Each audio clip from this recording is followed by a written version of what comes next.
The richest woman in Seattle stood alone at the edge of the dance floor, while 200 guests pretended not to see her. Every man in that ballroom had money enough to buy the building they stood in, and not one of them would walk toward her. Then a waiter, nobody knew her name, even bothered to learn, crossed the marble floor in front of everyone. What happened next changed two lives forever. If you want to know how far this story will travel, hit like, drop a comment with the city you're watching from, and stay until the end. The rain had been falling over Seattle since 4 in the afternoon, a thin gray drizzle that turned the city's glass towers into smeared reflections of themselves, and Liam Brooks had been on his feet since noon. By the time the first town cars began pulling up outside the Hawthorne Grand Ballroom, his lower back had settled into a dull ache he'd stopped noticing months ago, the kind of pain that just became part of working 60-hour weeks for a paycheck that barely covered daycare and rent. He stood near the service entrance in his black vest and pressed white shirt, going over the seating chart one more time even though he'd already memorized it. Table 14, the Whitfield account. Table 3, the Hendersons, who tipped well and complained more.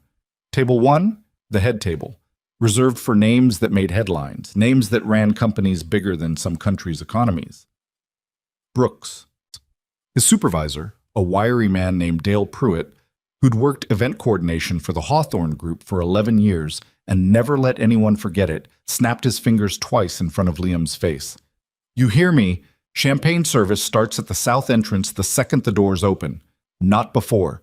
The fire marshal's here tonight, and I am not getting written up because some intern doesn't know how to pour." "I heard you," Liam said. "South entrance after doors, got it. And stay out of the main floor unless you're working a table. I don't want you anywhere near the donors unless you're carrying a tray." Dale's eyes flicked over him, the kind of look that cataloged a person and dismissed them in the same glance.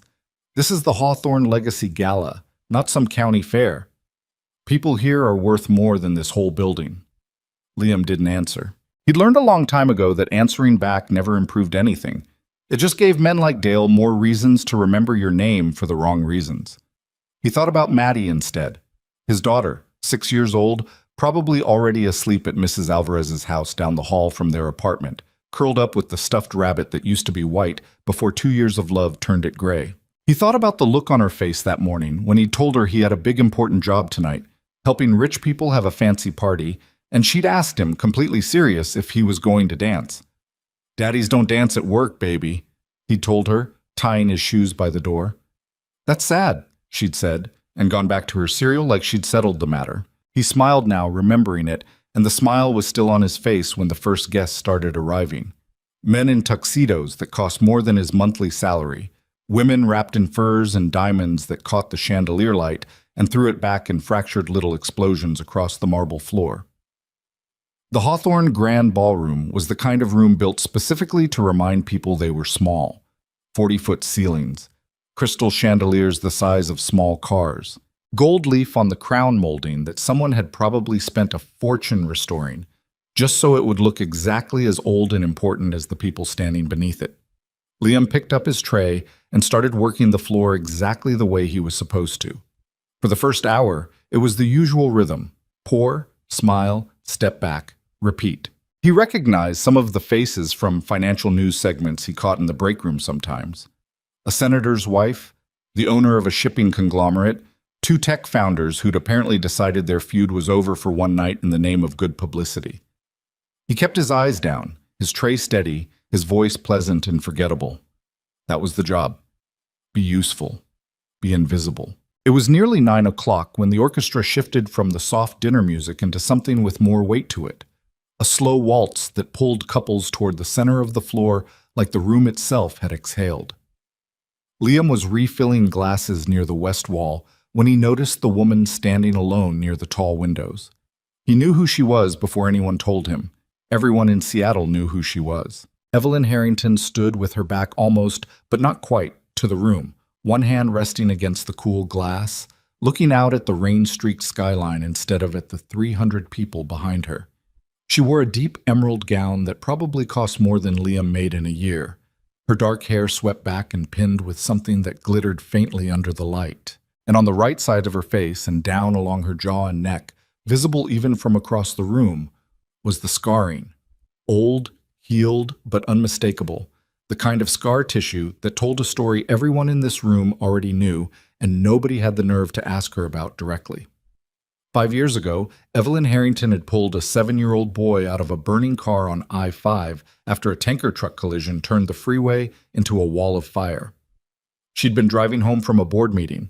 She wasn't trained for it, wasn't equipped for it, didn't think about it. She'd just stopped her car, run toward the wreck while everyone else ran away, and pulled a stranger's child out through a window before the flames reached the gas tank. The boy lived. Evelyn spent 4 months in a burn unit and came out a different woman in more ways than the obvious one.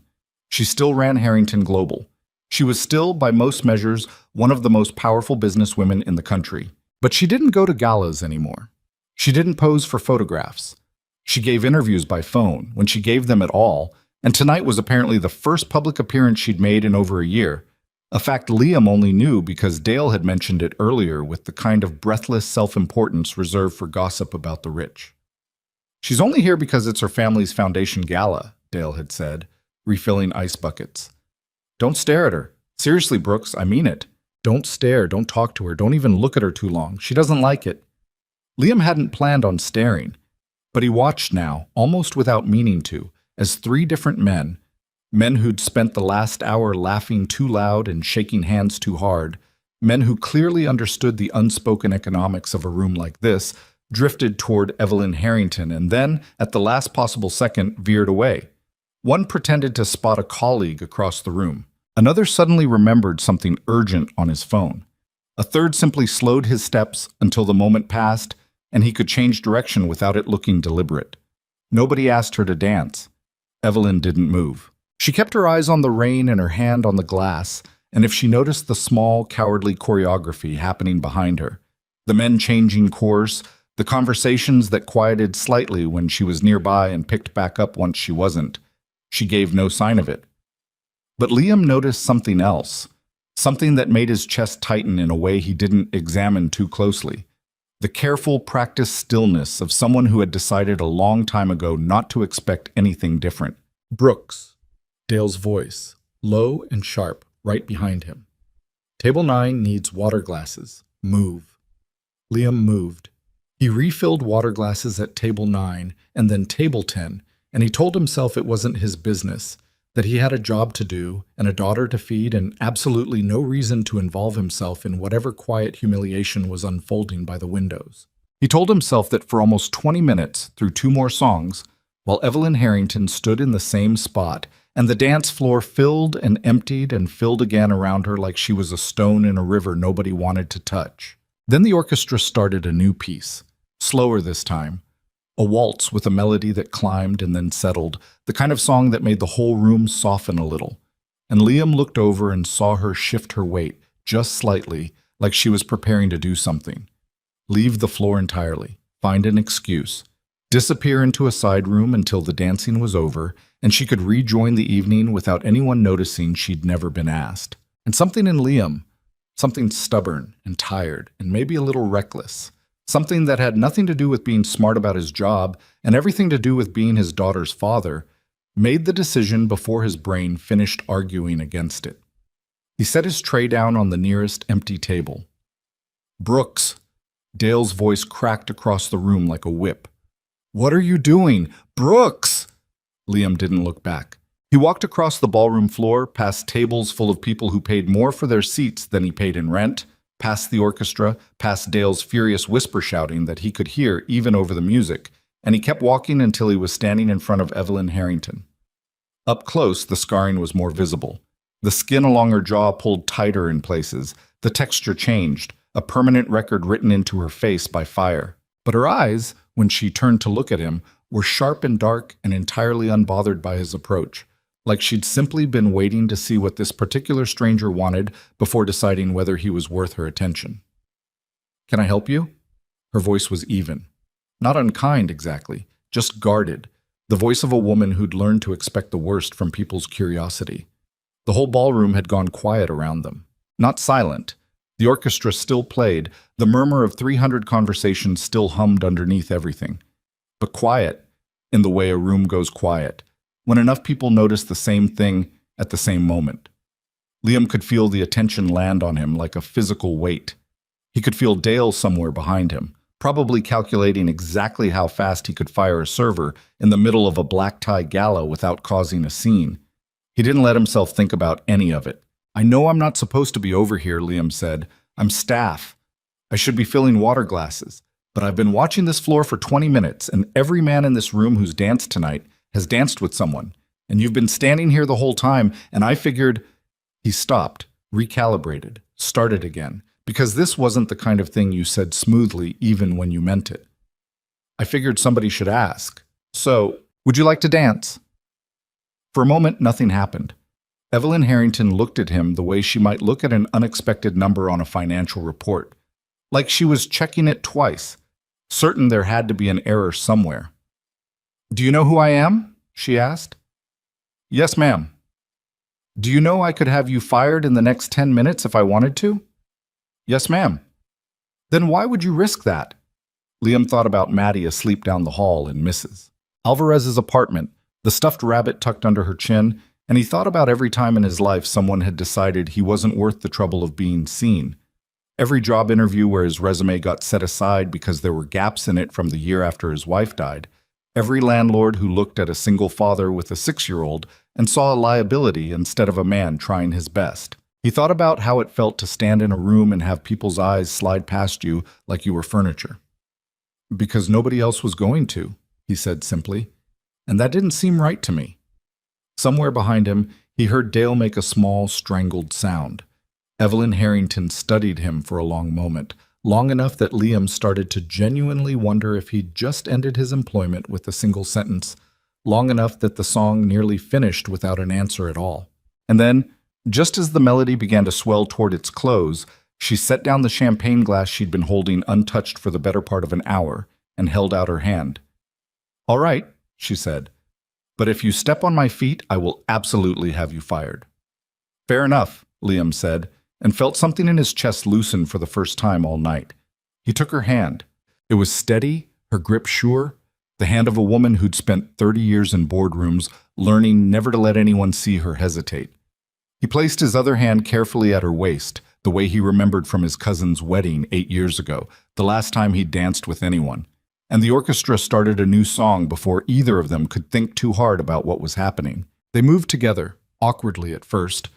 Liam was no dancer, hadn't pretended to be one, and he stepped wrong twice in the first 30 seconds before finding something resembling rhythm.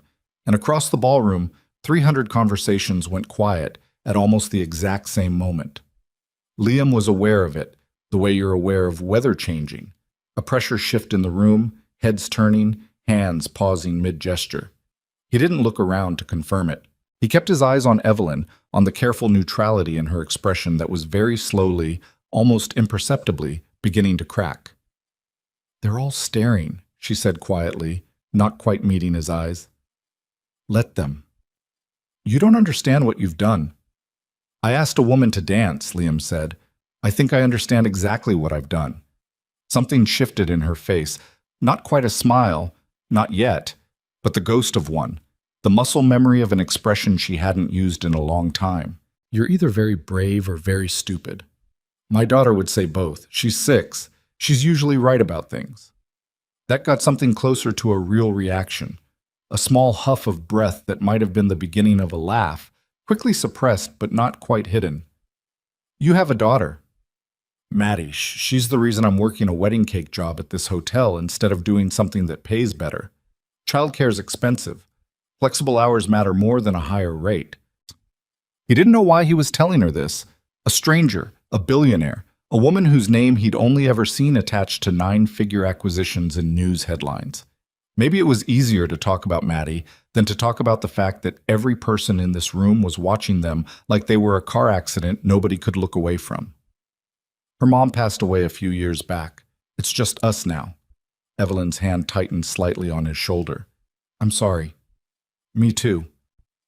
He turned her gently, following the music, and for a moment neither of them said anything, just moved together under the chandeliers while the rest of the ballroom watched, in a silence that had stopped being about scandal and started being about something else entirely, something closer to held breath. "Why did you really do this?" Evelyn asked, finally, her voice lower now, meant only for him. And don't tell me it's because nobody else asked. Plenty of brave men in this room could have asked. They didn't. You did. Why? Liam considered the question seriously because it deserved a serious answer. I watched my wife get sick for 2 years before she died, he said. Toward the end, people stopped looking at her like she was a person. They looked at her like she was already gone, like there was no point getting close to something that wasn't going to last. It used to make me so angry I couldn't see straight, like dying made her worth less while she was still right there.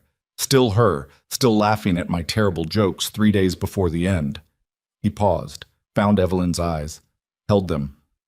I don't know your story. I don't need to. But I watched this whole room decide you weren't worth the risk of being close to, and it made me angry in that same exact way. So I crossed the floor. That's the whole reason. It's not complicated. Evelyn Harrington, 55 years old, CEO of a company worth more than some nations' annual budgets, survivor of a fire that should have killed her, and a recovery that had nearly broken her in different ways, looked at this 32-year-old waiter with his cheap rented vest and his exhausted eyes and his complete lack of strategy, and felt something move in her chest that she hadn't let herself feel in 5 years. She smiled. It wasn't practiced. It wasn't the careful, board meeting smile she'd perfected for cameras before the accident and abandoned afterward because cameras made everything about the scars instead of the smile. It was real and a little surprised at itself, and it changed her whole face in a way that made several people near the edge of the dance floor actually stop talking entirely. Nobody said something like that to me in a very long time, she said. Maybe nobody's been paying attention, Liam said. They're lost. The song ended. The last notes faded into applause for the orchestra, and the ordinary noise of the ballroom began to creep back in, but slower than usual, like the room itself was reluctant to let the moment go. Liam stepped back and inclined his head, the same way he would for any guest, except his hands were trembling slightly, and his heart was going faster than it had any right to. Thank you for the dance, he said. Thank you for the courage, Evelyn replied. It's rarer than people think. Liam turned to go back to work, already bracing for the conversation he knew was coming with Dale, already running through what he'd say to keep his job, what he'd tell Maddie if he lost it, how he'd explain to a 6-year-old that her father had gotten fired for dancing with a CEO at a fancy party. He'd made it 3 steps when Evelyn's voice stopped him. Wait. He turned back. What's your name? Liam, he said. Liam Brooks. She nodded slowly, like she was committing it to memory with the same precision she probably used for 9-figure contracts. Thank you, Liam Brooks, she said. I think you may have just done something I haven't been able to do for myself in 5 years. What's that? Reminded me that I'm still in the room, she said, even when people pretend I'm not. Liam didn't entirely know what to say to that, so he said nothing, just gave her a small nod and walked back toward the service entrance, aware of every eye on him the whole way, aware of Dale standing rigid by the kitchen doors with an expression somewhere between fury and disbelief, aware that he had absolutely no idea what he'd just set in motion, what he didn't know, what he couldn't have known, standing there in his rented vest with his pulse still hammering from a 3-minute dance with a stranger, was that Evelyn Harrington had spent the last 5 years building higher and higher walls around herself, one public appearance at a time, one canceled event at a time, one mirror avoided at a time, until she'd nearly convinced herself that the woman she used to be, confident, visible, unafraid of a room, was simply gone, burned away along with the skin on the right side of her face. And he didn't know that somewhere underneath the practiced composure she wore like armor, something in her had just cracked open for the first time in half a decade. Not because of pity, not because of charity, but because a tired single father with nothing to gain and everything to lose had looked across a room full of people who had decided she was too complicated to approach and decided she was worth the risk anyway. Dale was waiting for him by the kitchen doors, arms crossed, jaw tight. My office, tomorrow morning, 8 a.m. sharp. His voice was clipped, furious, the voice of a man already composing the termination paperwork in his head. I don't even know what that was, Brooks, but you do not put your hands on a guest. You do not approach the Harrington table, and you absolutely do not. I know, Liam said quietly. I'll be there at 8. He picked his tray back up off the table where he'd abandoned it. and he finished his shift exactly the way he'd started it, pouring water, clearing plates, staying out of the way, except now there was a strange, unfamiliar feeling sitting in his chest, something he couldn't quite name. Not pride, exactly, not relief. Something closer to the feeling of having done one small true thing in a long string of days that mostly asked him to be invisible. Across the room, through the rest of the evening, he caught glimpses of Evelyn Harrington in conversation. Actual conversation, the kind with eye contact and small gestures and, once, even a real laugh that carried halfway across the ballroom before she seemed to catch herself and quiet it down. People who had avoided her an hour earlier were suddenly finding reasons to approach. It was as though Liam's 3 minutes on the dance floor had given everyone else permission to do what they'd been too cowardly to do on their own. He didn't think much of it at the time. He was thinking about his alarm clock, set for 5:30 the next morning, so he could get Maddie ready for kindergarten before his 8 a.m. meeting with Dale. A meeting he fully expected to end with him cleaning out his locker and trying to figure out how to explain a sudden job loss to a landlord who'd already warned him twice about late rent. By the time the gala ended near midnight, the rain had stopped, and Liam walked 4 blocks to the bus stop in his thin work jacket because he couldn't afford the parking garage rate, replaying the whole strange evening in his head. The silence when he crossed the floor, the warmth of Evelyn's hand in his, the way her face had changed when she smiled like she meant it. He told himself it didn't matter. Tomorrow he'd probably lose his job, and none of it would matter at all. He had no way of knowing that across town, in the back seat of a town car gliding through wet, empty streets, Evelyn Harrington was staring out the window with an expression her driver hadn't seen on her in years, and that before she'd even reached her apartment, she'd already made a phone call that would change the next chapter of Liam Brooks's life completely. "Get me everything you can find on a member of tonight's catering staff," she told her assistant, her voice quiet but absolutely certain. "His name is Liam Brooks. I want to speak with him tomorrow." She hung up, leaned her head back against the seat, and for the first time in 5 years, let herself feel something that wasn't dread about the morning ahead. Liam's alarm went off at 5:30, and for a moment he lay still in the dark, staring at the water stain on his ceiling that had been slowly spreading since the winter rain started, trying to convince himself the night before had actually happened. Then Maddie's door creaked open down the hall, small feet padding across the floor, and he had exactly 4 seconds to compose himself before she climbed onto his bed. "Did you dance?" she asked immediately, like she'd been holding the question all night. "What?" "You said daddies don't dance at work. Did you dance?" He looked at her, her hair a wild tangle from sleep, her eyes already bright and curious in the way they only were before the world had asked anything of her yet. And he laughed, short and disbelieving, because of course she'd remember. Of course the one thing his daughter would care about was the one thing he wasn't sure how to explain. "Yeah, baby, I did." Maddie's whole face lit up like he'd told her Christmas had moved to a Tuesday in October. "I knew it. Was she pretty?" "She was," Liam said, and didn't elaborate because he didn't entirely understand yet what he meant by it.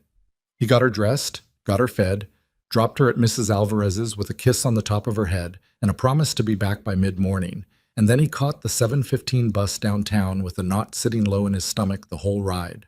He kept rehearsing what he'd say to Dale. He kept landing on nothing that sounded like it would matter. The Hawthorne Grand staff entrance smelled like bleach and old coffee at 8 in the morning, nothing like the perfume and candle wax of the night before. Dale was already in his cramped office when Liam knocked, sitting behind a desk covered in invoices, and he didn't look up right away. "Sit," Dale said. Liam sat. "You know what I had to deal with after you walked off the floor last night?" Dale finally raised his eyes. 3 different board members from the Hawthorne group asking me who you were. The hotel manager calling me at 11:30 at night wanting to know if we had a lawsuit on our hands. I had half a mind to walk over there myself and pull you off that floor by your collar. "I understand if you need to let me go," Liam said quietly. He'd practiced saying it without his voice shaking and mostly succeeded. Dale stared at him for a long moment, and something in his expression shifted. Not quite warmth. Dale didn't really do warmth, but something adjacent to grudging respect. "I'm not firing you, Brooks." Liam blinked. "What?" "I said I'm not firing you, mostly because I got a call this morning before you even walked in here." Dale slid a piece of paper across the desk, a phone message scrawled in his own cramped handwriting. "Harrington Global. Evelyn Harrington's office. They want you at their headquarters by 10 o'clock. Asked specifically for you by name. He shook his head like the whole situation offended some deep professional principle he couldn't quite name. In 11 years of this job, I've never once had a CEO's office call about a server. So I don't know what happened on that dance floor last night, but apparently it wasn't nothing. Liam looked down at the paper, at the address written there. A building he'd walked past 100 times and never once imagined setting foot inside. And felt the knot in his stomach loosen into something stranger, something closer to disbelief. Go home. Change into something that isn't a uniform, Dale said, standing, already moving back into his usual brisk efficiency, like the moment of almost kindness had embarrassed him. And Brooks, whatever this is, don't screw it up. People like her don't usually give second looks to people like us. Don't waste it. By 9:45, Liam was standing in the lobby of Harrington Tower in the only decent shirt he owned, feeling smaller than he had in years. The building rose 40 stories above the Seattle waterfront, all glass and steel and quiet. Expensive hush. The kind of place where the air itself seemed to cost money.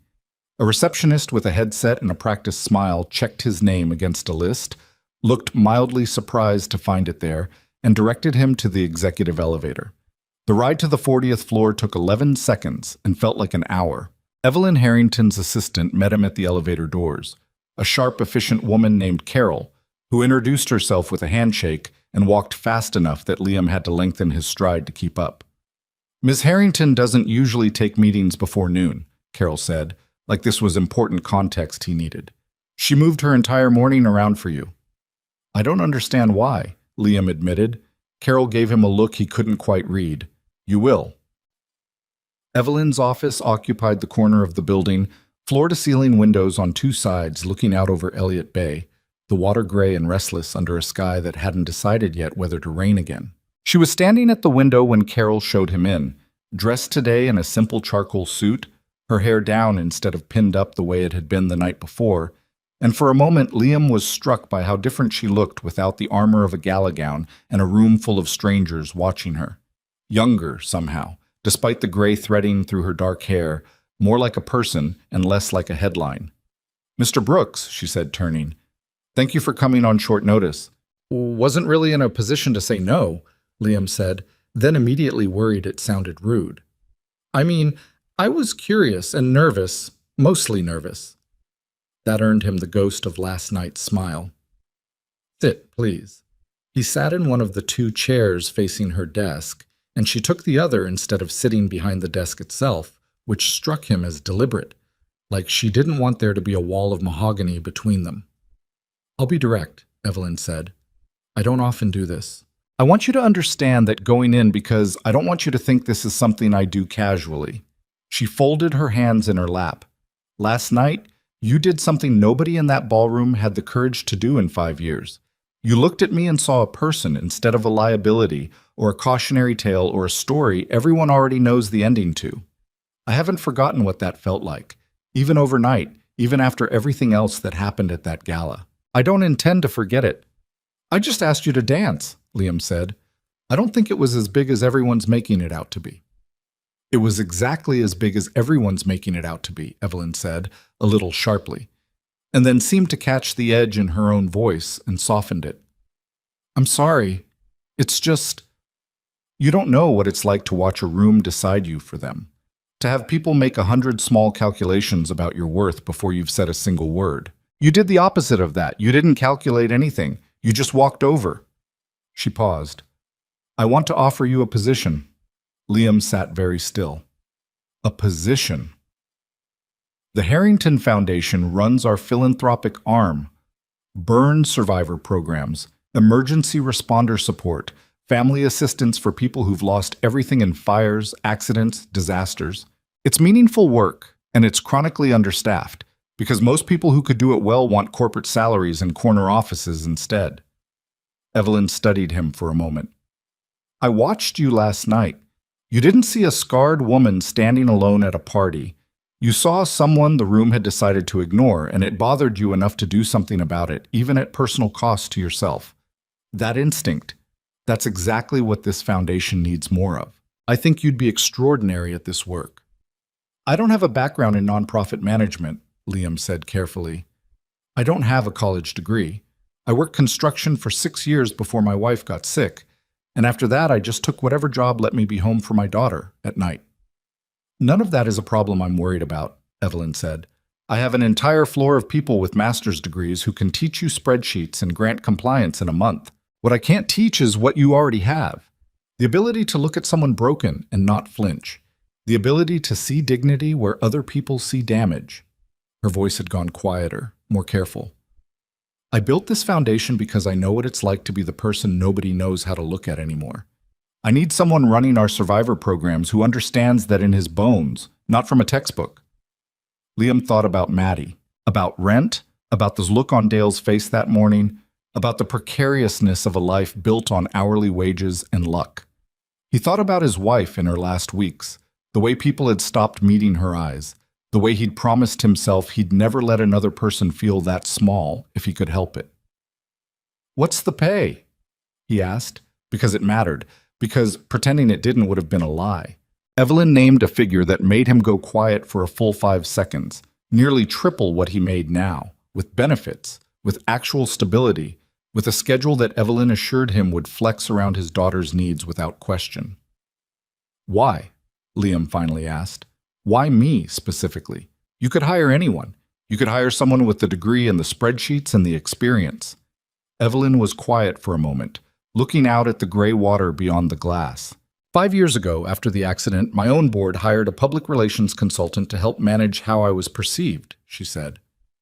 Do you know what his first piece of advice was? Stay out of public view until the scarring fades, or until people forget what you used to look like. He said it like it was practical advice, like it wasn't asking me to disappear. Her jaw tightened slightly. I took it. For 5 years, I took it. I let a stranger's discomfort dictate how visible I was allowed to be in my own life. Last night, you reminded me what it felt like to refuse that. I don't want to lose that feeling again, and I think having you nearby doing work that matters would help me hold on to it. It was the most honest thing Liam had heard a powerful person say to him in his entire life. Okay, he said, I'll take it, on one condition. Evelyn raised an eyebrow. You're negotiating with me. My daughter comes first, always.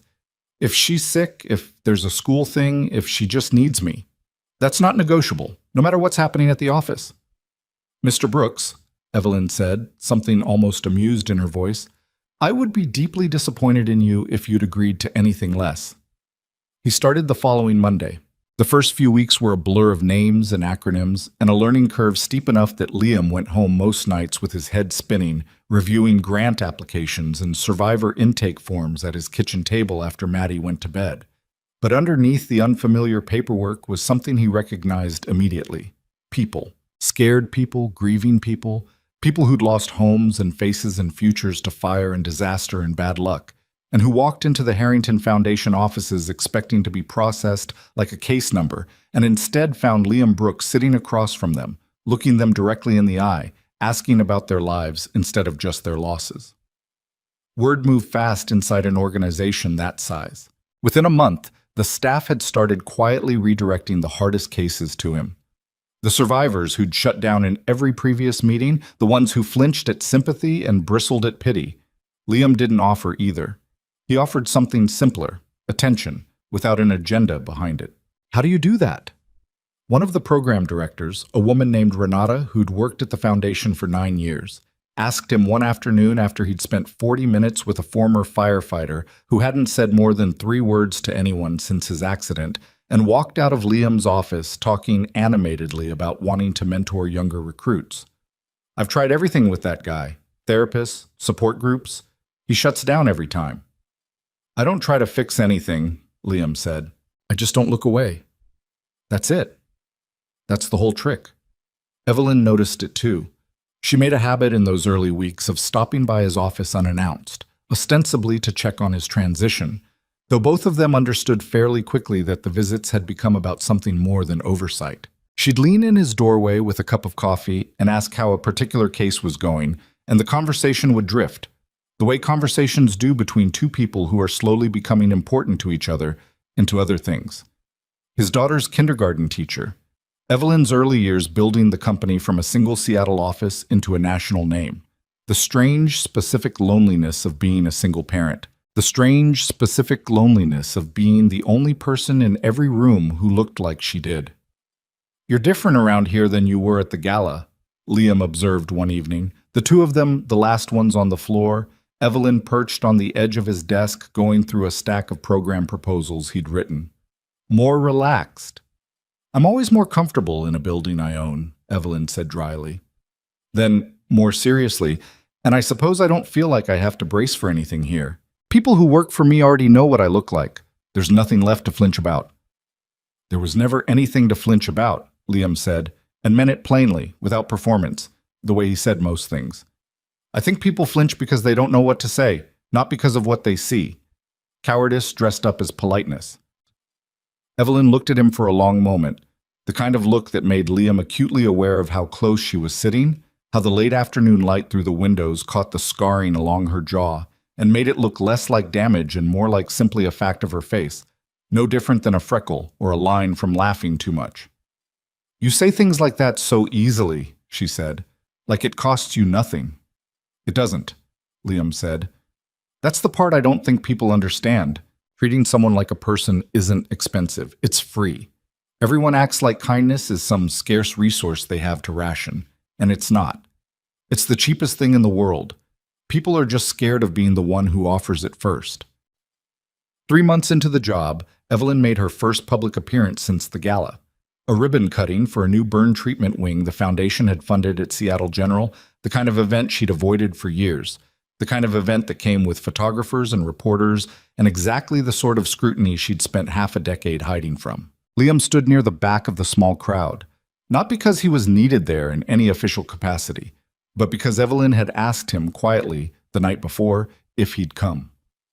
"Why?" he'd asked. "Because the last time I was in a crowded room, you were the only one who looked at me like I belonged in it," she'd said. "I'd like that to be true again." He watched her cut the ribbon, watched her give brief remarks about the families this new wing would serve, watched the cameras flash and the reporters scribble notes, and he watched her hands, which trembled almost imperceptibly through the entire thing. Except once, in the middle of her remarks, when her eyes found him at the back of the small crowd, and her hands steadied and her voice found its footing again. Afterward, in the car back to the office, she didn't say much. She sat with her head against the window, watching the city slide by, and Liam let the silence sit there without trying to fill it, because he'd learned by then that some of the most important moments with Evelyn Harrington happened in exactly that kind of quiet. "Thank you," she finally said. "For what?" "I didn't do anything." "You stood there," Evelyn said. "That was enough. That was—" Over the following weeks, the appearances continued. A hospital visit to a children's burn unit, where she sat at a 6-year-old patient's bedside for nearly an hour, comparing scars with quiet, matter-of-fact tenderness that left the child's mother in tears. A fundraising dinner for emergency responders, where she gave a speech that didn't shy away from her own accident for the first time in public. A community event in a working-class neighborhood outside Seattle, where she shook hands and listened to people's stories without a single member of the press present, because she'd specifically requested it stay that way. Each time, Liam was somewhere in the room, not because his job required it. Most of these events had nothing to do with his actual responsibilities, but because some unspoken agreement had formed between them, an understanding neither one had bothered to put into words, that Evelyn moved through the world a little more easily when she knew where he was standing. His relationship with Maddie noticed it too, in the small, observant way kids notice everything adults think they're hiding. "You talk about her a lot," Maddie said one night over dinner, swinging her feet under her chair, not looking up from her macaroni. "Who?" "The lady, from the dance, Evelyn." She said the name carefully, like she'd been practicing it. "Is she your friend now?" Liam considered the question more seriously than its size probably warranted. "Yeah," he said slowly. "I think she is. I think—" "Good," Maddie said, with the simple, unshakable confidence of a 6-year-old who'd already decided something was true. "You should bring her to my recital." He laughed, surprised, warmth spreading through his chest in a way that had nothing to do with the foundation or the salary or any of the practical things that had changed in the last 3 months. "Maybe someday, baby." What he didn't say What he was only beginning to admit to himself in the quiet hours after Maddie went to bed, staring at the ceiling instead of sleeping, was that the warmth he felt when Evelyn Harrington walked into a room had stopped feeling like simple admiration somewhere in the last few weeks, and had started feeling like something with deeper roots, something he wasn't entirely sure either of them was ready to name. Evelyn, for her part, was discovering the same unsettling truth in her own way, in the way she found herself looking forward to Mondays for the first time in years, in the way she caught herself smiling at her phone over a text about Maddie's kindergarten art project, in the way the walls she'd spent 5 years building had, without her quite noticing when it happened, begun to come down one quiet conversation at a time. But not everyone watching Evelyn Harrington's gradual return to public life was happy about it. And as her visibility grew, so did the attention. Not all of it kind, not all of it harmless, and far more of it than either Evelyn or Liam was prepared for. It started small, the way most ugly things do. A photo from the hospital ribbon cutting made its way onto a financial news website, unflattering and poorly cropped, taken at an angle that caught the scarring on Evelyn's face in harsh fluorescent light. The article itself was neutral enough, a few paragraphs about the new burn wing and the foundation's expanded funding. But the comment section underneath it was not neutral. It was not anything close to neutral. Liam found out about it from Renata, who came into his office on a Tuesday morning with her phone already in her hand and an expression that told him whatever she was about to show him wasn't going to be good. "You should see this before she does," Renata said, "although I have a feeling she already has." The comments were the kind of casual cruelty that the internet made effortless, hundreds of strangers hiding behind usernames to say things they'd never say to a person's face. Comments about how a company that size shouldn't have a CEO who looked like that representing it in public. Comments speculating with grotesque specificity about what she must look like under her clothes. Comments calling her a publicity stunt, a charity case playing dress up as a business leader, a woman who should have stayed home and let someone presentable run the company. Liam felt something cold and furious settle in his chest as he scrolled. Has she seen this? I don't know. But it's not just the comments, it's spreading. A finance blog picked it up this morning with the headline, "Is Harrington Global's image problem bigger than investors realize?" They're talking about her face like it's a balance sheet liability. He found her 20 minutes later in her office, door closed, the blinds drawn against the gray morning light in a way he'd never seen before. When he knocked and let himself in, she was sitting very still at her desk, her laptop open in front of her, her hands folded so tightly in her lap that her knuckles had gone pale. "You don't have to read that," Liam said quietly. "I already have." Her voice was flat, controlled in the particular way that meant she was holding something back by force. "Several times, actually. I have something of a gift for finding the worst version of myself in any room, real or digital." He pulled the second chair closer and sat down without being invited, which he wouldn't have done 3 months ago, before any of this had become familiar enough to allow. "It's not true. None of it." "It doesn't have to be true," Evelyn said. "It just has to be loud enough." She closed the laptop finally, with more force than necessary. "Do you know what my board called this morning? Concern." They expressed concern about my, and I'm quoting directly here, "increased public visibility and whether it's optimal for shareholder confidence at this time." She let out a short, humorless laugh. 5 years, Liam. 5 years I stayed home, stayed quiet, let them manage how visible I was allowed to be, and the one time I start showing up again, this is what it costs. That's not on you. That's on them. On everyone who decided your scars are more interesting to talk about than your leadership. It doesn't matter whose fault it is when I'm the one who has to sit in board meetings and listen to grown men in $2,000 suits debate with a straight face whether my face is bad for business. Her voice cracked slightly on the last word, the first real crack he'd heard in months, and she pressed her lips together like she could physically hold the rest of it in. Liam didn't say anything for a moment. He'd learned over the past 3 months that Evelyn Harrington didn't respond well to reassurance offered too quickly. It felt to her like being managed, like one more person deciding how she should feel about her own life. So instead, he just sat with her in the dim office while the storm outside the window matched something in the room. "For what it's worth," he finally said, "I think you're the bravest person I've ever met. And I don't say that lightly. I watched my wife fight a disease that was going to win no matter what she did, every single day, for 2 years, without ever once feeling sorry for herself in front of me. I thought that was the bravest thing I'd ever see in my life. And then I watched you walk into a hospital wing full of cameras after 5 years of hiding, and I thought, okay, maybe there's a second kind. Evelyn's eyes were wet when she looked at him, though she didn't let the tears fall, blinking them back with the same iron discipline she probably used in every boardroom she'd ever sat in. You always know exactly what to say. No, I don't, Liam said honestly. I just say what's true and hope it lands somewhere useful. It didn't fix anything, not really. The comments stayed up, the finance blog ran a follow-up piece 2 days later that was somehow worse, and the board scheduled an emergency session for the following week to discuss what one member reportedly called the optics situation. But Evelyn seemed steadier after that conversation, like something in her had been propped back up, even if the underlying structure was still cracked. The board meeting, when it came, was the kind of ugly that didn't show up in any minutes or official record. Liam wasn't in the room. He had no reason to be. His job had nothing to do with corporate governance. But he was in the building, finishing a grant proposal 2 floors below, when Carol called him in a near panic and asked him to come up immediately. He found Evelyn in her office afterward, the meeting clearly just ended, sitting at her desk with her composure stretched thin enough that he could see straight through it for the first time since he'd known her. "They want me to step back," she said before he'd even closed the door. Not officially, nobody's stupid enough to say it on the record, but 3 board members suggested very delicately that I should consider reducing my public-facing role until the, and I'm quoting one of them directly, narrative settles.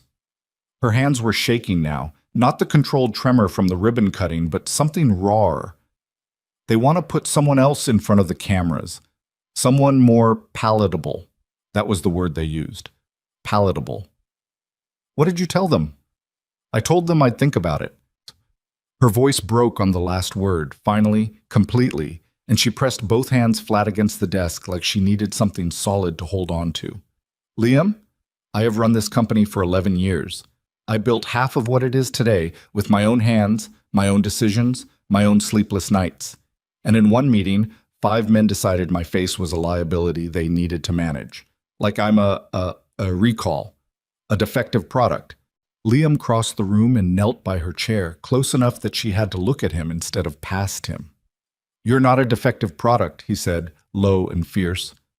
You're the smartest, strongest person in that boardroom, and every single one of those men knows it, which is exactly why they're scared of you. Scared people attack what makes them afraid. That's all this is. It doesn't feel like that, Evelyn whispered.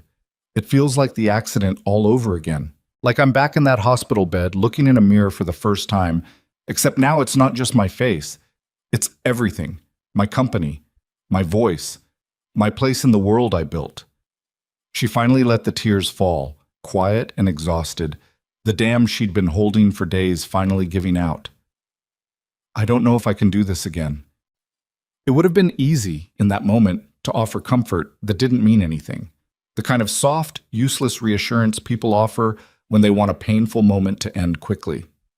Liam didn't do that. He'd learned a long time ago, sitting in hospital rooms with his wife, that the worst thing you could give someone in real pain was a lie dressed up as kindness. Do you remember the gala? He asked instead. Evelyn looked up, startled by the shift. What? The gala. The night I crossed the floor. He held her gaze steady. You stood by that window for almost an hour while every coward in that room found a reason not to walk toward you. And you didn't leave. You didn't run to the bathroom and hide until the dancing was over, even though I bet some part of you wanted to. You stood there, in front of everyone, and you let yourself be seen, even when it would have been so much easier not to. His voice softened, but didn't lose its edge. That's the same woman sitting in front of me right now. The board didn't take that away from you. They're just hoping you've forgotten you have it. Evelyn was quiet for a long moment, looking at him, something working behind her eyes. You think I should fight this? I think you should do whatever's true to who you are, Liam said, but I don't think hiding again is going to feel any better the second time than it did the first. She didn't answer right away. But 3 days later, an invitation crossed Liam's desk for a national conference on burn recovery and trauma survivorship scheduled for the following month in Chicago, with thousands of survivors, medical professionals, and advocates expected to attend. Evelyn had been invited to give the keynote address months earlier, before any of the recent ugliness started, and the Foundation's communications team had quietly begun drafting language to politely decline on her behalf, assuming, correctly, until that point, that she'd want to step back from the spotlight rather than walk further into it. Evelyn rejected the draft decline with a single line in the margin. "I'm going. Write something new." The weeks leading up to the conference were tense in a way Liam hadn't experienced at the Foundation before. The board hadn't formally objected.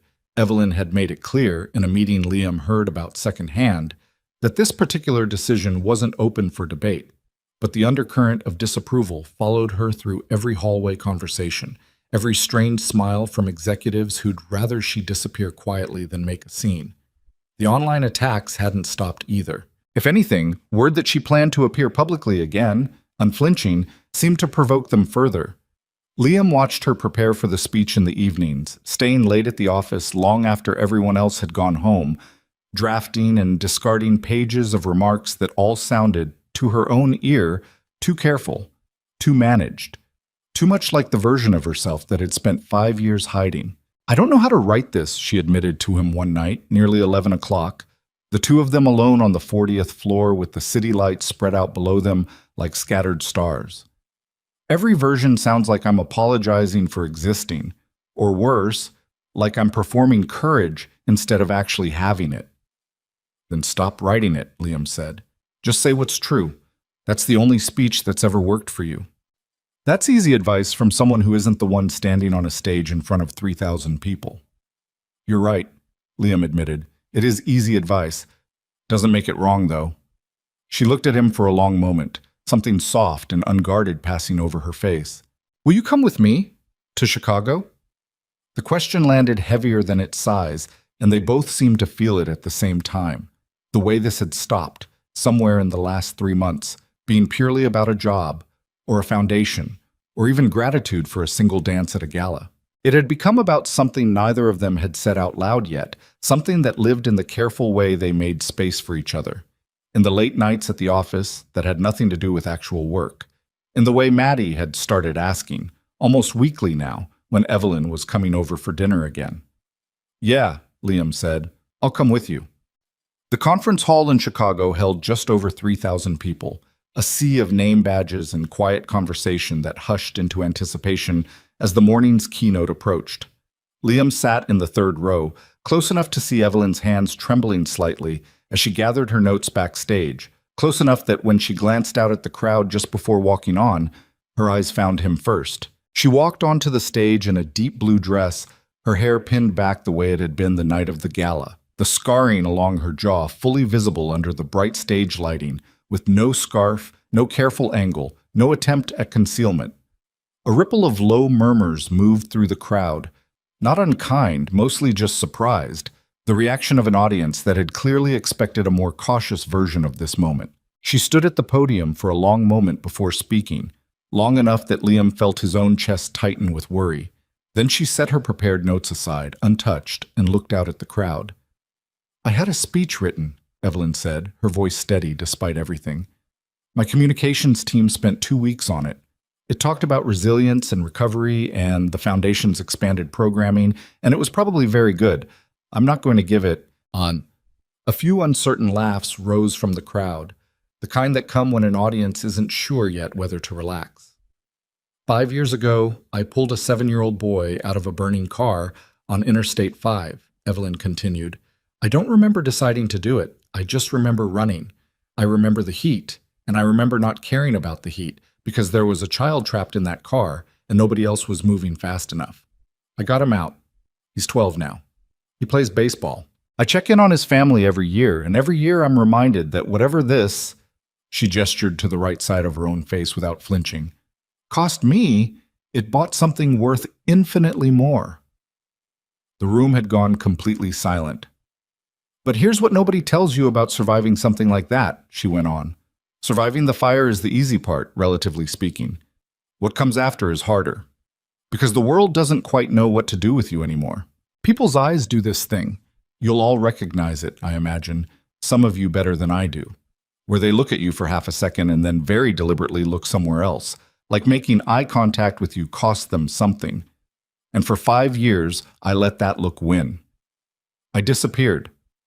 I let other people manage how visible I was allowed to be, because it was easier than fighting for a version of myself that the world seemed determined to make small. Her eyes moved across the crowd, and Liam watched her find faces in the audience. Survivors, some in wheelchairs, some with scarring of their own, some with prosthetics, all of them leaning forward now, listening in a way that had nothing to do with politeness. A few months ago, someone reminded me what it felt like to be seen without flinching, Evelyn said, her voice catching slightly before steadying again. Not pitied, not stared at, seen, and it scared me more than the fire did, honestly, because being invisible was safe. Nobody could hurt what they'd already stopped looking at. She paused. But safe isn't the same as alive, and I'd spent 5 years confusing the two. She reached up, with a steadiness that surprised even Liam, and unpinned the silk scarf she'd worn looped loosely around her neck for the entire conference, setting it on the podium beside her notes. I'm 55 years old. I run a company that employs 11,000 people.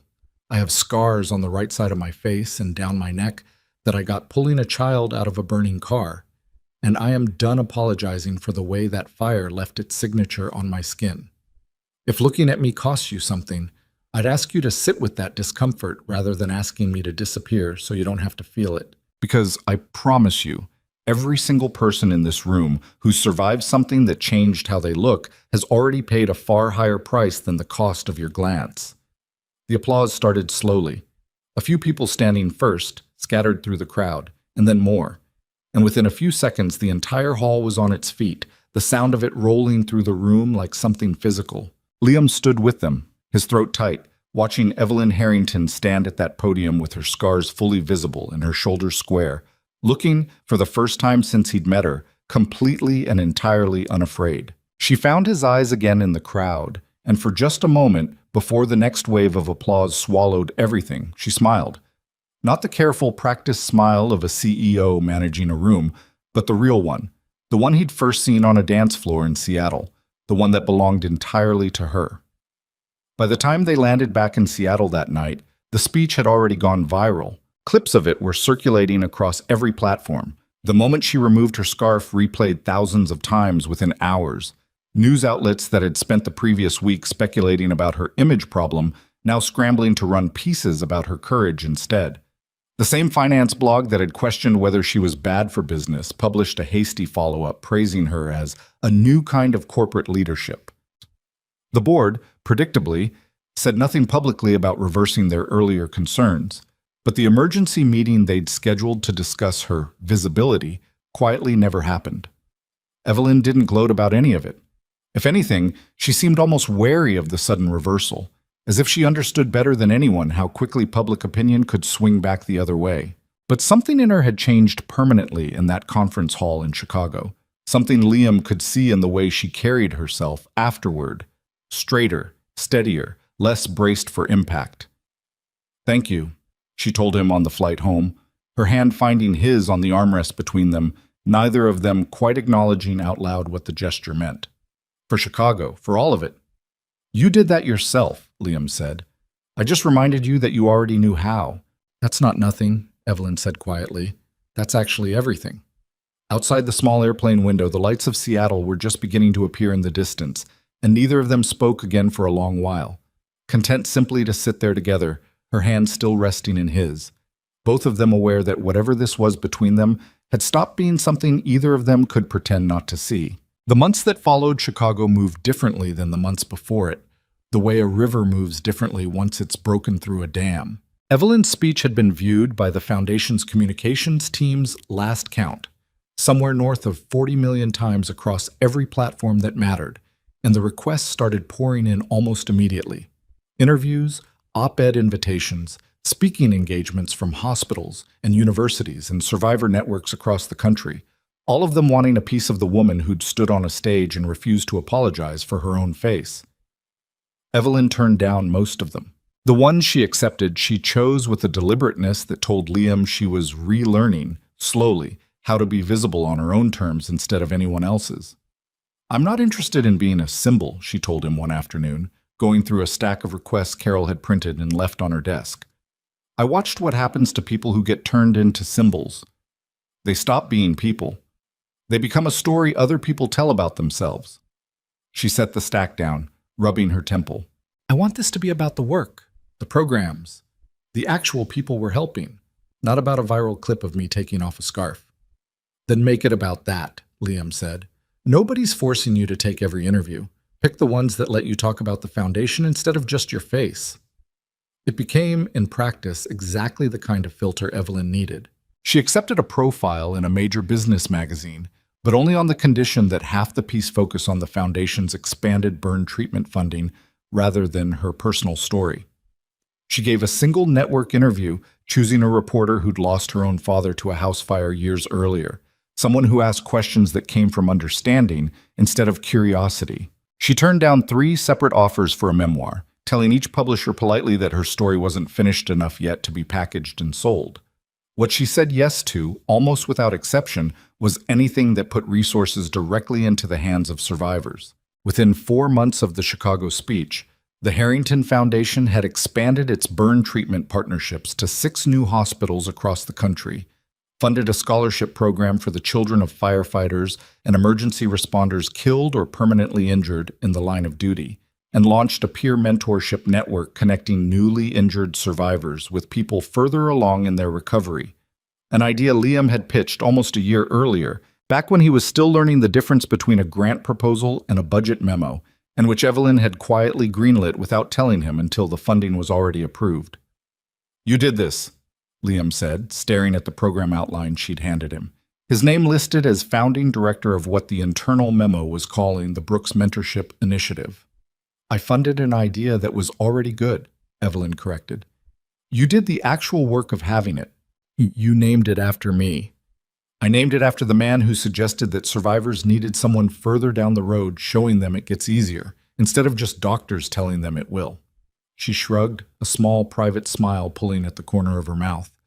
It seemed fitting. The program grew fast, faster than either of them expected, because it turned out there was an enormous and previously unmet hunger among survivors for exactly this. Not therapy, not pity, just connection with someone who'd walked the same road and come out the other side functional, even happy. Liam spent his days now split between administrative work and something closer to what had drawn him into the field in the first place, sitting across from people in their worst moments and reminding them, simply by being present and unflinching, that worst moments don't have to be permanent ones. He still picked Maddie up from school every day at 3:15. He still made her breakfast every morning, still argued with her about vegetables, still read to her every night before bed, the same battered picture books they'd been working through for 2 years. The job had changed, the paycheck had changed, the entire shape of his professional life had changed almost beyond recognition, but the architecture of his actual life, the part that mattered most, stayed exactly as it had always been, built around a 6-year-old who was now closer to 7 and increasingly opinionated about everything from her hairstyle to her father's choice of friends. "You should marry Evelyn," Maddie announced one evening, completely without warning, while Liam was cutting her chicken into smaller pieces. He nearly dropped the knife. "Where did that come from?" "You smile different when she calls," Maddie said, matter of fact, the way only a 7-year-old could deliver something so precisely observed. "And she came to my recital. And she knows I don't like the crust on my sandwiches without me even telling her." She looked at him with the kind of patient seriousness kids reserve for explaining obvious things to slow adults. "That's basically the same as marrying her already. You're just not doing the paperwork part." Liam laughed, surprised into it, though something in his chest tightened around the truth buried inside his daughter's logic. Evelyn had come to Maddie's spring recital 2 months earlier, had sat in a folding chair in a school gymnasium that smelled like floor wax and nervous energy, surrounded by other parents who recognized her immediately and tried, with varying degrees of success, not to stare, and had clapped harder for Maddie's slightly off-rhythm tap routine than anyone else in the room. Afterward, she'd brought Maddie a small bouquet of flowers, the kind of gesture that cost almost nothing and meant almost everything, and Maddie had hugged her so hard Evelyn had laughed out loud. A real, unguarded sound Liam hadn't heard from her in the boardroom even once. It had been happening gradually, the three of them becoming something that functioned like a unit without either adult formally deciding it should. Sunday dinners at Liam's small apartment, Evelyn folding herself uncomfortably onto a secondhand couch that had seen better decades, insisting she preferred his cooking to the private chef who prepared her meals most nights. Weekend trips to the aquarium, the zoo, a children's museum downtown where Evelyn had stood patiently for 40 minutes while Maddie explained in exhaustive detail the entire life cycle of a butterfly. Evelyn teaching Maddie to play chess on a small travel set she kept in her office, losing on purpose at first, and then, as Maddie actually got good at it, losing for real and being genuinely delighted about it. "She's better than half my board," Evelyn told Liam one evening, setting up the pieces again after Maddie had gone to bed, the two of them sitting at his kitchen table with a bottle of wine between them that Evelyn had brought and Liam couldn't have afforded. "She thinks 3 moves ahead. I respect that in a person, regardless of their age." "She gets that from her mother," Liam said quietly. It still happened sometimes, those small, unguarded mentions of his late wife, and Evelyn had learned over the months exactly how to receive them. Not with the careful, anxious sympathy of someone afraid of saying the wrong thing, but with the easy attentiveness of someone who understood that grief and love could occupy the same space without canceling each other out. "Tell me about her," Evelyn said. "If you want to." He did, sometimes. Small stories, the kind that didn't hurt as much in the telling as they used to. How his wife, Sarah, used to sing terribly and on purpose just to make Maddie laugh. How she'd planned to be a teacher before the diagnosis. How she'd spent her last good months making Maddie's preschool teacher promise to read her a specific list of books every year. A promise the woman had apparently kept even after Sarah was gone. Evelyn listened to all of it without flinching, without trying to fix the parts that couldn't be fixed, the same quality Liam had loved in her from the very beginning, before he understood that he loved it, before he understood that what was growing between them had a name he hadn't been ready to say out loud. It was Evelyn who said it first, eventually, on a night in late autumn when the rain had finally stopped after a week straight and the two of them sat on the small balcony of his apartment with blankets over their laps and Maddie asleep inside. "I need to tell you something," Evelyn said, "and I need you to let me say all of it before you respond, because if you interrupt me, I'll lose my nerve and we'll be back here in another 3 months having this exact same conversation, and I don't think either of us has the patience for that." Liam, despite himself, smiled. "Okay. I am 55 years old, you are 32. I am aware of every single thing that comparison implies, and I've spent a fairly embarrassing amount of time lying awake calculating exactly how it looks to other people, how it will look in the press if it ever becomes public, what my board will say, what your daughter's teachers will say when they find out, what strangers on the internet will absolutely have something to say about, because apparently I've become a person strangers on the internet have opinions about now." She took a breath. "And I've decided I don't care about any of it nearly as much as I care about the fact that for the first time in 5 years, longer than that, if I'm honest with myself, longer than the accident, I feel like a person worth knowing instead of a problem to be managed. And you did that. Not because you pitied me, not because you wanted something from me, because you looked at me and you kept looking every single day in a way nobody else in my entire adult life has bothered to." She turned to face him fully, the porch light catching the scarring along her jaw, and Liam thought, not for the first time, that it had stopped registering to him as anything other than simply part of her face, the same way a birthmark or a laugh line would. "I love you," Evelyn said. "I've known it for months and been too much of a coward to say it, which is somewhat embarrassing for a woman who stood on a stage in front of 3,000 strangers and took off her scarf. Apparently this is harder." Liam didn't say anything right away, and for a moment something flickered across Evelyn's face. Not quite panic, but close to it.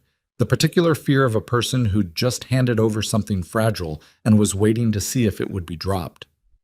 "I've been trying to figure out how to say this without sounding like I was just waiting for an opening," Liam finally said. "I love you too. I think I have for a while.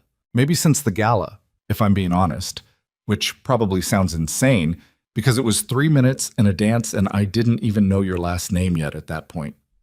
"It doesn't sound insane," Evelyn said, her voice unsteady in a way it almost never was. I think I fell in love with you over the course of one song, too. I've just had more practice hiding things than you have.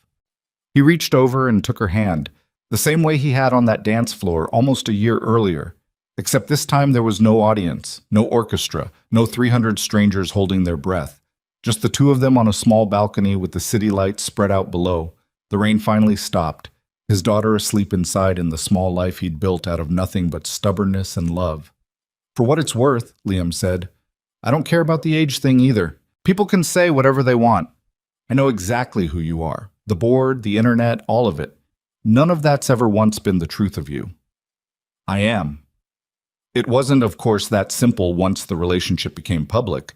Nothing involving Evelyn Harrington's life had stayed simple in over a year, but the response, when a photographer caught the two of them having dinner at a quiet restaurant downtown, and the story broke a week later, was different than either of them had braced for. There was speculation, certainly, the kind of tabloid attention that came with dating a billionaire CEO, questions about whether Liam was after her money, snide comments about the age gap that Evelyn had predicted with uncomfortable accuracy. But underneath the noise, something else emerged too, a wave of genuine public affection, people who'd watched her Chicago speech and felt invested in some strange parasocial way in seeing her happy.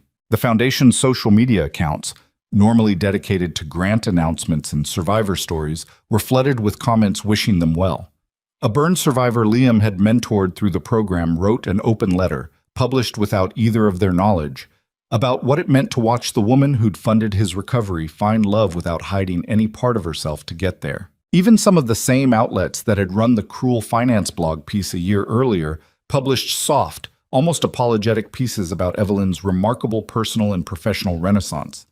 The board, for the most part, kept quiet. A few members made vague comments about personal matters not affecting the company's performance, which, given the foundation's expanded reach and Harrington Global's continued strong quarterly numbers, was difficult to argue with even for the people inclined to try. The man who'd called her appearance an optics situation the year before requested, awkwardly, to be photographed shaking Liam's hand at the company's holiday party, which Evelyn found so darkly funny she nearly choked on her wine telling Liam about it later. Maddie, for her part, took the news of her father's relationship with the calm satisfaction of someone whose predictions had finally, obviously, come true. I told you, she said, when Liam sat her down to explain carefully that he and Evelyn were officially together now, that Evelyn would probably be around even more than before, that this was a big change, and if Maddie had any feelings about it, good or complicated, she could say so. I told you at dinner, with the chicken. You did, Liam admitted. You were right. I'm always right, Maddie said, with the breathtaking confidence of the very young, and then immediately undercut the whole performance by asking, in a smaller voice, does this mean she's going to be around forever? Like, not just visiting? Liam knelt down to her level, the way he always did for the questions that mattered most. I don't know about forever, baby. Nobody knows that for sure about anything. But I know she loves you, and I know she's not going anywhere on purpose. That's about as close to a promise as I can honestly make you. Maddie considered this with the gravity of a much older person weighing a contract. Okay, she finally said. But she has to come to my next recital too, even the boring one in the spring where I'm just in the back row. I think, Liam said, smiling, that she'd want to come to that one most of all. The mentorship program continued to grow through that winter, expanding into 4 additional cities by the following spring, and Liam found himself, almost without noticing the transition, becoming something the Foundation's annual report eventually called a leading voice in trauma-informed survivor advocacy, a phrase that made him laugh out loud the first time he read it, because, in his own head, he was still just the guy who used to pour champagne at the Hawthorne Grand and couldn't quite believe anyone had decided his opinion on anything mattered. Evelyn, meanwhile, had become something the press had taken to calling, with a mixture of admiration and slight disbelief. The most visible CEO in America, a complete reversal from the woman who'd avoided cameras for 5 straight years. She gave interviews now on her own terms, spoke at conferences when the cause mattered to her, and had stopped entirely wearing the silk scarves that used to be a permanent fixture of her wardrobe. She still had hard days, moments, usually late at night, when old insecurities surfaced and she needed Liam to simply sit with her without trying to talk her out of the feeling, the same way she'd once sat with him through stories about Sarah. But the hard days came less often, and when they came, they didn't last as long. What struck Liam most, watching the two of them build something neither had expected over the course of that year, wasn't the scale of it.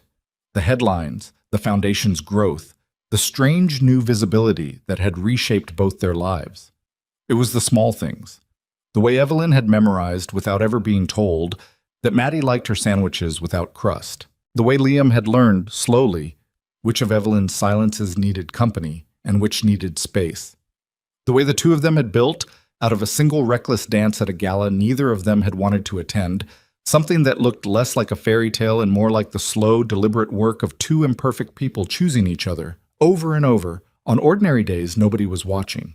By the time the Hawthorne group sent out invitations for the following year's Legacy Charity Gala, the same ballroom, the same chandeliers, the same orchestra that had played the night everything started, Liam Brooks and Evelyn Harrington had built a year's worth of quiet, unglamorous, deeply earned love between them, the kind that had nothing left to prove to anyone watching and everything left to celebrate with the people who mattered most. The invitation arrived on heavy cream cardstock, the Hawthorne Group's crest embossed in gold at the top, and Liam turned it over twice in his hands before setting it on the kitchen counter next to a stack of Maddie's school worksheets, struck by how strange it felt to receive something like that as an actual guest, instead of finding it folded into a staff schedule with his shift times printed beneath it.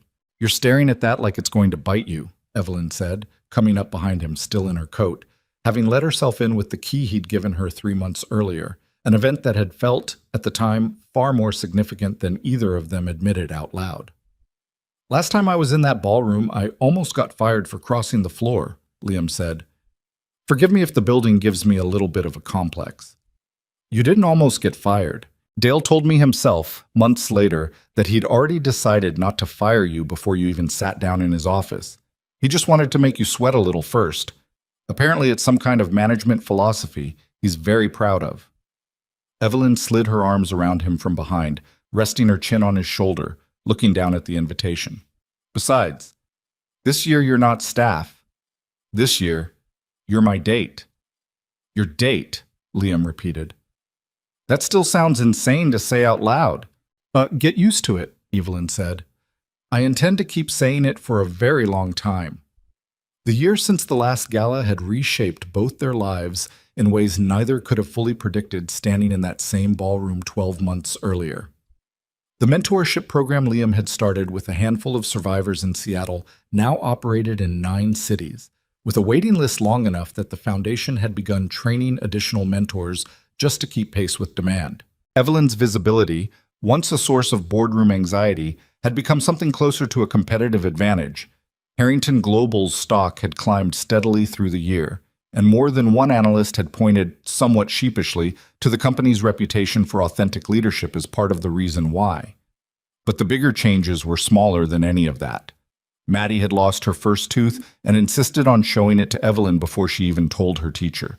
Liam had stopped flinching, mostly, when people recognized him in public now, stopped bracing for the assumption that he was only with Evelyn for her money, an assumption that still occasionally surfaced in comment sections and tabloid sidebars, but had largely been drowned out by a year of evidence to the contrary. Evelyn had stopped wearing scarves entirely, had started, in fact, wearing necklaces that drew the eye toward her collarbone and jaw rather than away from it.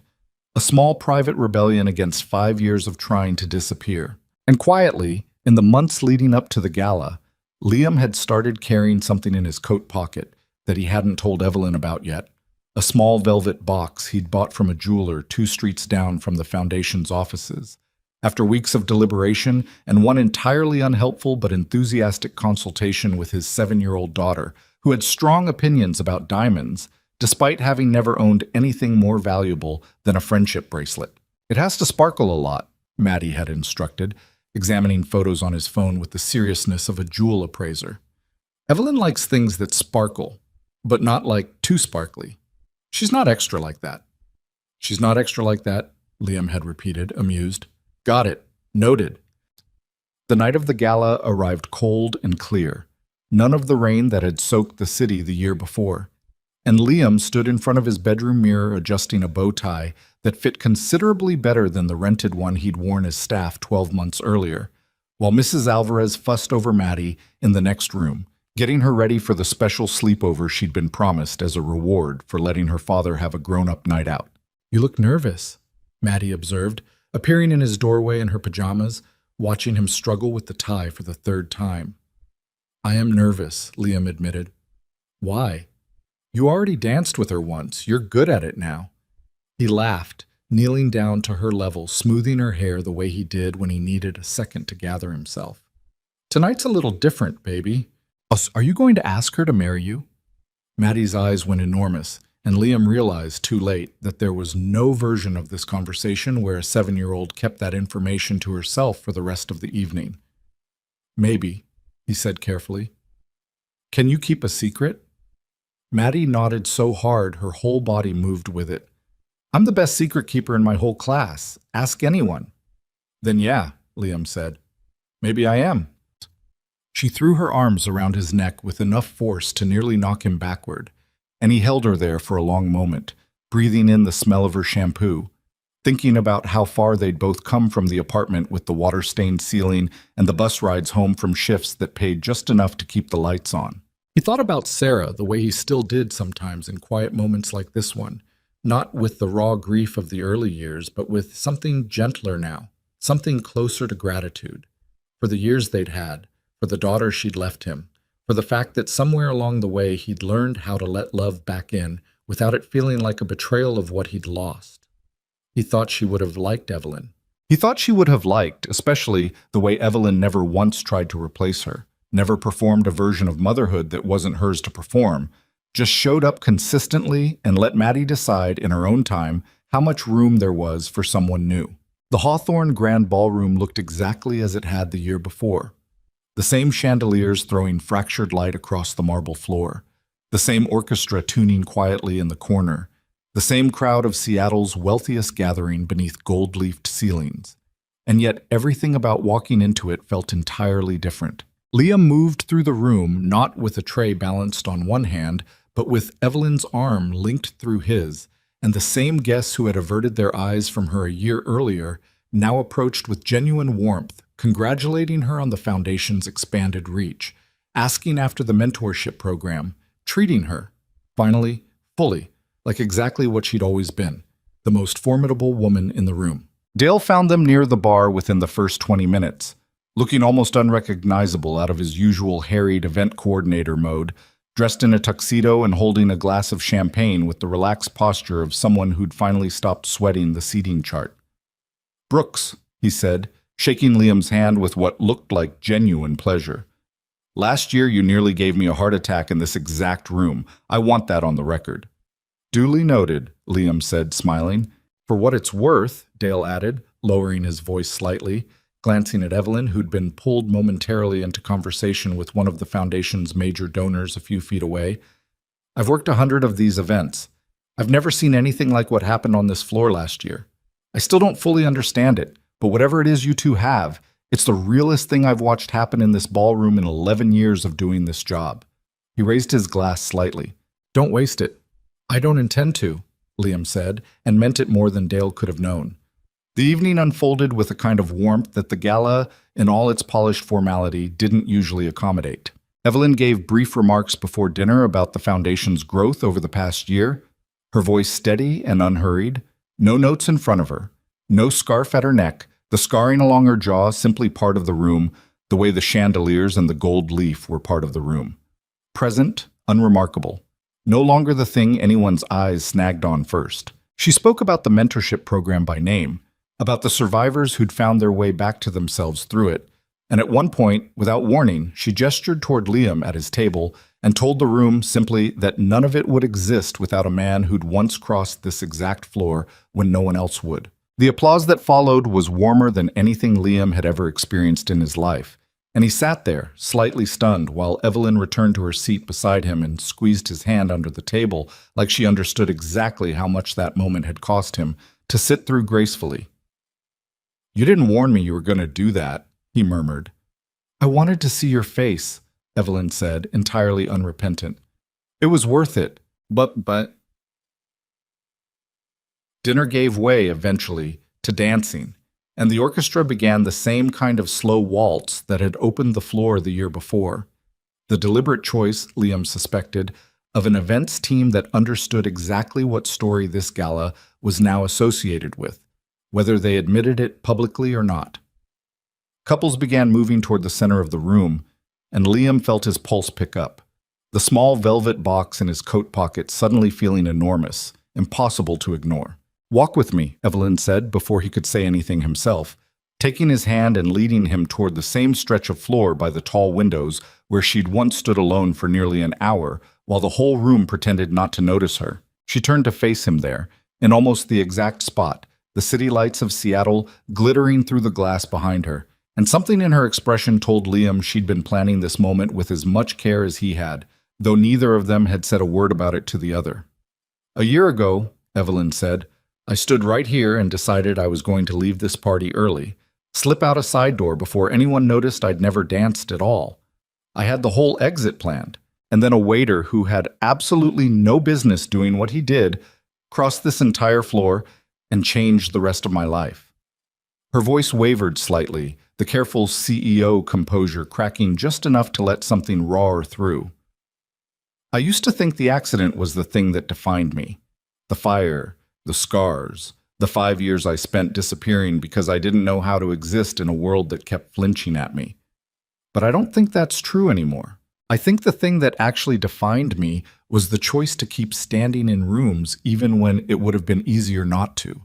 And you're the reason I remembered I was capable of that choice."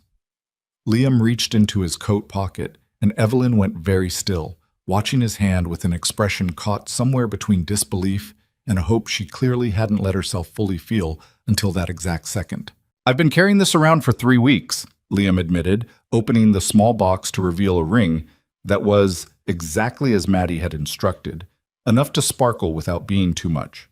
"I kept waiting for the right moment, and then I realized there isn't going to be a more right moment than the place where this whole thing started." He knelt, right there on the marble floor, in front of the same windows, in front of a ballroom, slowly turning to watch. "Evelyn Harrington, I am 33 years old. I have a 7-year-old daughter who already approved of you a year before I had the nerve to admit how I felt, and I would very much like to spend the rest of my life proving to you, every single day, that you never have to disappear again. Will you marry me?" The ballroom had gone fully silent now, the orchestra faltering slightly before the conductor, understanding the moment unfolding in front of him, gestured for the musicians to keep playing softly, a quiet undercurrent rather than a stop. Evelyn looked down at Liam, her eyes bright with tears. She didn't bother trying to blink back this time, no iron discipline left to hold them in, and for a moment she simply stood there, overwhelmed, while 300 guests held their collective breath the same way they had a year earlier. "Yes," she finally said, her voice breaking on the single word, and then louder, laughing through the tears now. "Yes, obviously yes. Get up here and kiss me before I start crying in front of my entire board." He did, and the ballroom erupted. Not the stunned, scandalized silence of the year before, but genuine, overwhelming applause, glasses raised, several guests visibly wiping their own eyes, Dale somewhere near the back actually whooping in a way that violated every professional standard he'd ever held Liam to.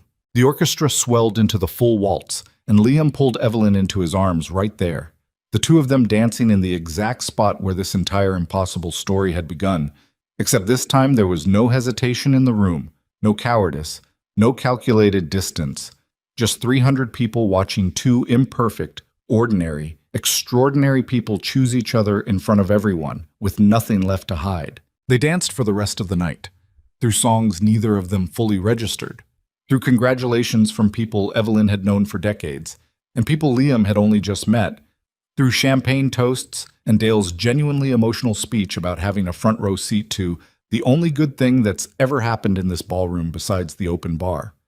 At some point, Evelyn pulled out her phone and video called Mrs. Alvarez's apartment, and Maddie's sleepy, delighted face filled the screen when she heard the news, immediately demanding to know if she got to be in the wedding and whether she could pick her own dress. Questions Evelyn answered with the patient seriousness of someone already deeply, permanently invested in being this child's family. It would be easy telling a story like this one to end it there. The proposal, the applause, the happy ending wrapped up neatly in a ballroom under chandeliers, the kind of ending that closes a book and lets everyone go home satisfied. But the truth of what Liam and Evelyn built together was never really about the gala, or the proposal, or even the love story itself, as remarkable as it was. It was about something quieter and harder to capture in a single dramatic moment. It was about the year that followed, the unglamorous day-to-day work of building a life together. Evelyn learning to braid Maddie's hair badly and laughing at her own incompetence instead of being embarrassed by it. Liam learning to navigate boardrooms and press events with the same steady presence he'd once brought to a dance floor, never quite losing the instinct that had gotten him there in the first place. The simple refusal to look away from people the world had decided weren't worth looking at. It was about the wedding itself. 8 months later, small and unglamorous by Harrington global standards, held not in some grand venue, but in the Foundation's community garden, with survivors from the mentorship program seated alongside board members, with Maddie as flower girl insisting on wearing sneakers under her dress, because, in her own words, weddings are long and my feet matter too. It was about the mentorship program continuing to grow long after the headlines about Evelyn's engagement faded, quietly changing lives in cities neither Liam nor Evelyn would ever personally visit, run now by people Liam had trained who carried forward the same simple philosophy he'd built it on. That dignity isn't something you earn back after tragedy. It's something that was never actually lost, just temporarily obscured by other people's discomfort. It was about Evelyn, years later, sitting across from a young CEO at another company who'd reached out after her own public struggle with how the press covered a visible disability, asking Evelyn how she'd found the courage to stop hiding. And Evelyn telling her, honestly, that courage wasn't really the right word for it, that what she'd actually found was a single person willing to walk toward her when an entire room walked away, and that the real lesson wasn't about her own bravery at all. It was about how much it costs a society when its instinct, faced with someone who looks different or has been marked by tragedy, is to look away instead of forward. It was about how rare and how necessary it is to have even one person refuse to do that, and how that one refusal, multiplied across enough rooms and enough years, was the only thing that had ever actually changed anything. Liam thought about this often. In the years that followed, watching his daughter grow into a teenager who'd inherited both her late mother's quick wit and her stepmother's quiet steel, watching Evelyn continue to run one of the country's most respected companies without a single scarf or careful camera angle, watching the mentorship program he'd started in a cramped office with nothing but good intentions and his own hard-earned understanding of what it meant to be overlooked, grow into something that had touched thousands of lives he'd never personally meet. He thought about the version of himself who'd stood at the edge of that ballroom a year before any of it began, exhausted, underpaid, certain that crossing the floor was probably going to cost him a job he desperately needed. He thought about how easy it would have been to stay where he was supposed to stay, to keep pouring water at table 9, to let the moment pass the way it had passed for every other man in that room who'd quietly decided Evelyn Harrington wasn't worth the risk.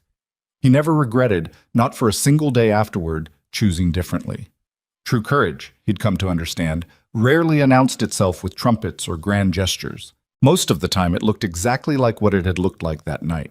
An ordinary, tired man putting down a tray he couldn't really afford to set aside and walking toward someone the rest of the world had decided to walk away from. It looked like choosing compassion in the one moment everyone else chose silence, not because it was easy, not because the outcome was guaranteed, but because the alternative, staying quiet, staying safe, staying invisible, had never once, in the whole of human history, made anyone's life better.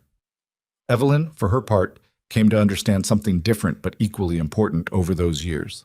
That the dance had never really been about romance, not at its core, not in that very first moment when Liam's hand found hers under the chandeliers. It had been about dignity, about a woman who'd spent 5 years believing the world's discomfort with her scars was a debt she owed, an apology she had to keep paying, finally being shown that she'd never owed anyone anything at all. That her worth had never actually diminished the day the fire changed her face. It had only ever been other people's fear that made it look that way. And Maddie, who grew up watching her father and her stepmother build a life out of one impossibly brave choice, who grew up understanding, in a way most children never get the chance to learn so directly, that the people worth loving aren't always the ones the world applauds first. That sometimes the most important thing you can do in a crowded room is simply notice the person everyone else has decided not to. Maddie carried that lesson with her long after she had grown too old for bedtime stories and butterfly facts, long after the ring her father had shown her in secret became a wedding photograph on the living room wall. Long after the gala that started, everything had become, simply, the story of how her family began. Years later, when she was old enough to understand the full shape of it, she asked her father once why he'd really crossed that floor, whether he'd known, even a little, that it would change everything. "No," Liam told her honestly. "I had no idea what it would turn into. I just knew that watching everyone walk away from her felt wrong, and I couldn't make myself be one more person who did that." He thought about it for a moment longer, looking out at the same Seattle skyline that had watched over the whole story from its beginning. I think that's usually how the important choices work, honestly. You rarely know in the moment that they're going to matter. You just know, somewhere underneath all your fear and your tiredness and every reason you have to mind your own business, that it's the right thing to do. And you do it anyway. The rest of it, all of it, everything that came after, that was never really the plan. It was just what happens when you refuse to look away. The Harrington Foundation continued its work for decades after that night, long after the headlines faded and the viral clips were forgotten, quietly funding burn treatment and survivor mentorship and emergency responder support in cities across the country, carrying forward the same simple principle that had started it all in a Seattle ballroom.